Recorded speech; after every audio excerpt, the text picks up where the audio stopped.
So I've seen this a lot in my comic section, but now over the Caps, Jason Fitzgerald has proposed this same exact philosophy. Keep T. Higgins, let Chase walk.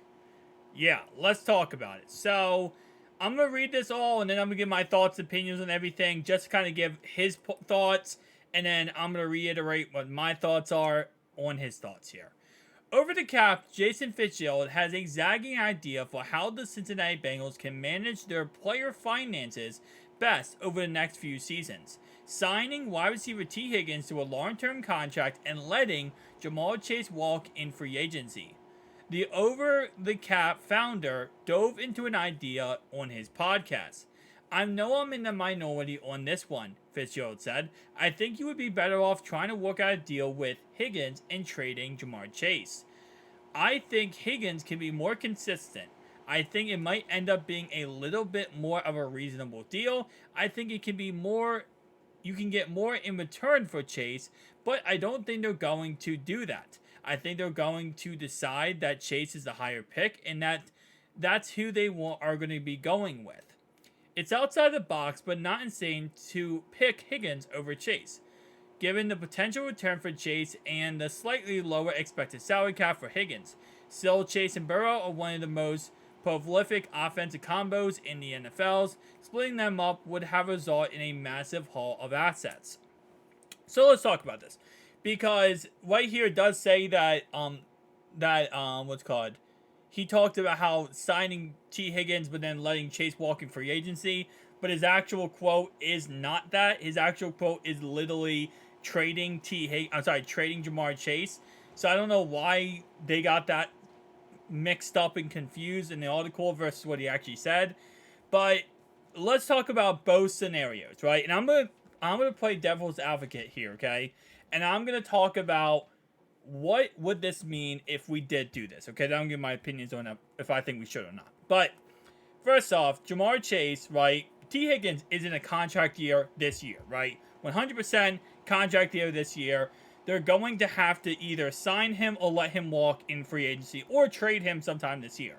That's number one. Number two is, of course, Jamar Chase when he does become a free agency, which right now, if I pull this up correctly, is going to be 2025.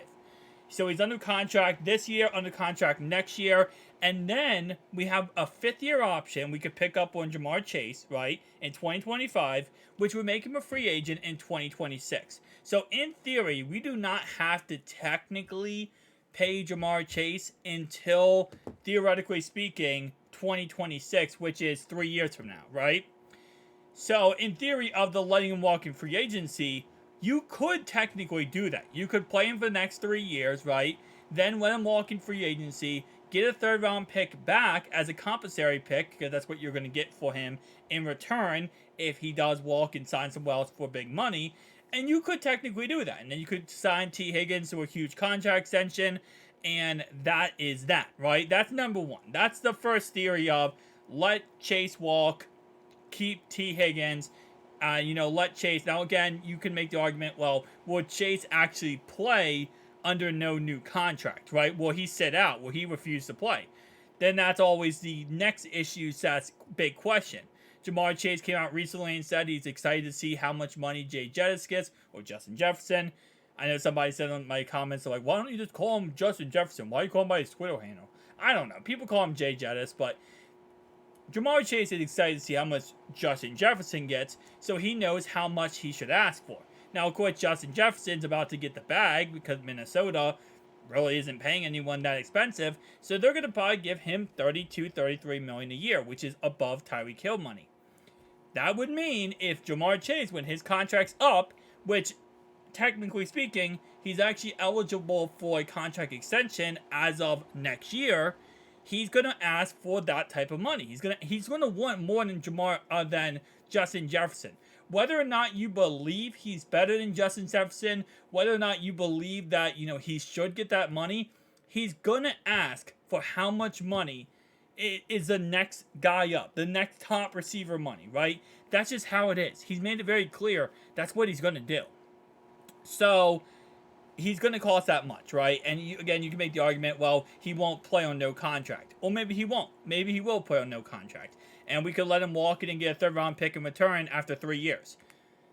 The second thing is, and to over the cap's directors here point, if we were to trade Jamar Chase, so let's say hypothetically speaking, right now, right, we sign T. Higgins to a contract, and then I guess would probably be not this year, but maybe next year we would trade Jamar Chase, and that would come down to what will we get in return.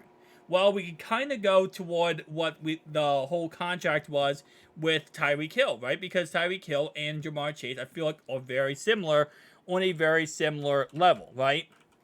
They're very, like, I say Chase is like 2, I think Tyreek Hill is 3, so they're very similar.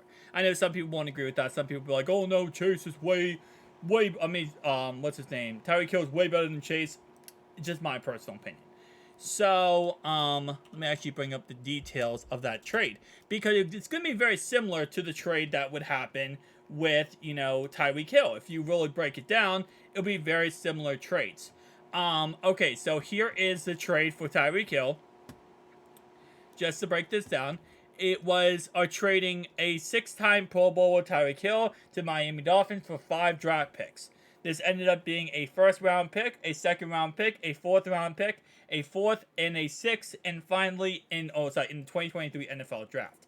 So he traded 1 first, 1 second, 1 fourth, no, 2 fourths, and 1 sixth for that pick, right? And if I just double-check this real fast.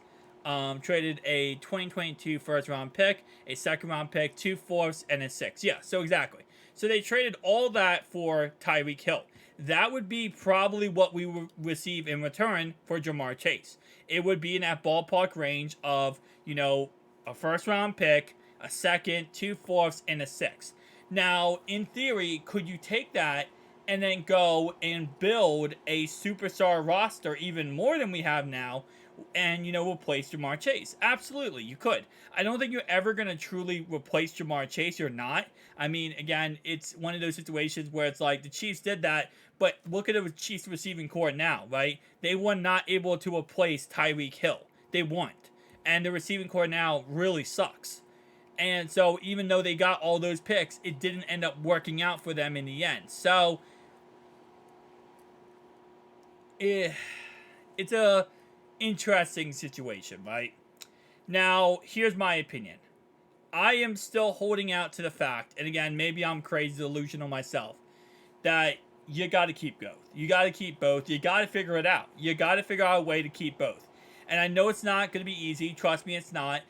There's ways you can structure contracts. I've talked about many times on the channel. We can push money toward the future, avoidable years, push a lot of the money into the signing bonus. The thing about T is, well, yes, I think he'll be costing us around 25 a year, maybe 2022 a year, I would say. Roughly around 2022 a year, okay? He's going to cost us in this new contract.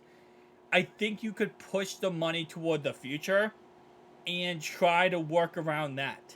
And try to work around a lot of the money in the signing bonus. Now, someone made a good point that T. Higgins and, T. Higgins and Deshaun Watson have the same agent, right?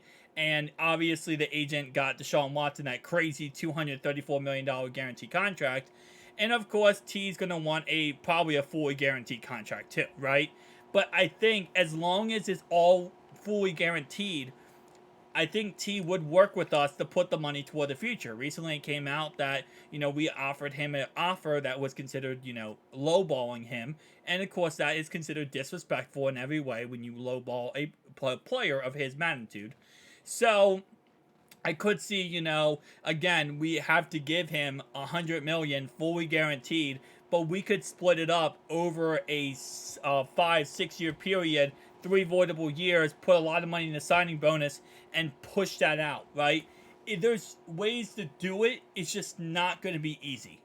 And what I mean by not going to be easy is you're putting a lot of money in dead money in the future. You are. And you have players who are coming up this year, DJ Reader, Cheeto, what's his name? Hakeem Davis-Gaither, Tyler Boyd, etc., right? And then next year, after this year, you have even more players coming up, Mike Hilton, that you're going to have to get new contracts to. And it's hard to put that much money in your future in dead money when, again, you have to sign these guys to new contracts. So I understand the concept of, I understand the perspective of everyone. I understand the perspective of people who say we should trade, trade Chase. I understand the perspective of people say we should cut one, or not cut one of them, but let them walk in free agency. I understand all that perspective. And if we did let T walk in free agency, we would get a third round pick in return.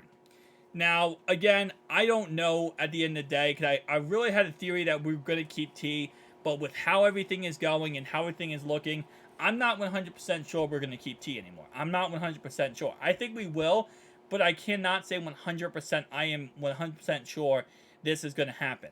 I'll say it like this, right? Because there are a lot of good points you guys make down below in the comment section, that we did draft Yoshi, and we did draft Chuck Sizzle in this draft for a reason, right?